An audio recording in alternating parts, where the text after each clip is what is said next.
Assalamu alaikum, жалпыңыздарга салам, урматтуу достор, урматтуу көрүүчүлөр. Сип-свежий жаңылыктардан бөлүшүп кетейин.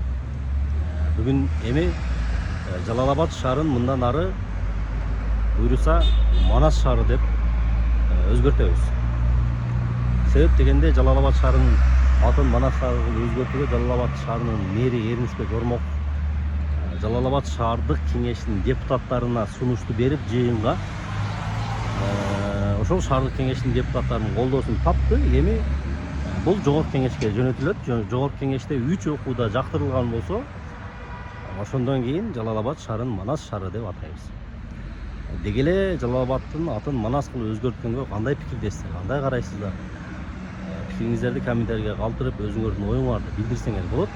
Бирок мен жеке оюмда мен мисалы колдойт элем. Манас өзүнүн ошол Манас атабыздын атына коюлганы бир чети биздин өзүбүзгө таандык шаар болот жана бизге Кыргызстанга карашуу шаар болот. Анан интернет айдыңынан дагы өзүңүздөр Жалал-Абадтын мындай эмнени түшүндүрүшүн изилдеп көрсөңүздөр ар кандай версиялар бар. Мисалы бирден бир версиясы ошол баягы перстерге таандык котормосу дагы ошондой. Абад деген перс тилине которгондо шаар болот. Жалал деген ошол бир мындай кандай десем, святой, непобедимый, короче, мындай бир Кыргызстанга деги эле кыргызга мындай анча деле мындай тиешеси жок нерсе экен да. Ошон үчүн Манас шаары болушунда мен сөзсүз түрдө колдоймун.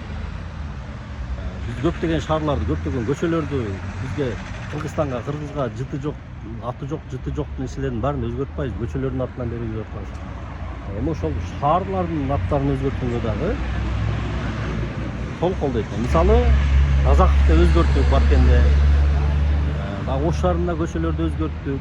Дагы Ош шаарында бир кычык көчөлөр бар, баягы Махматжан дегенди. Ошолорду дагы өзгөртүп алсак, буюрса Жалал-Абад шаары өзгөргөн болсо, демек көчөлөрүндө дагы балким ошол бейтааныш аттар коюлган болсо, аларды дагы өзгөрткөнгө шаардын мэри этабет менен өтөт деп ойлойм.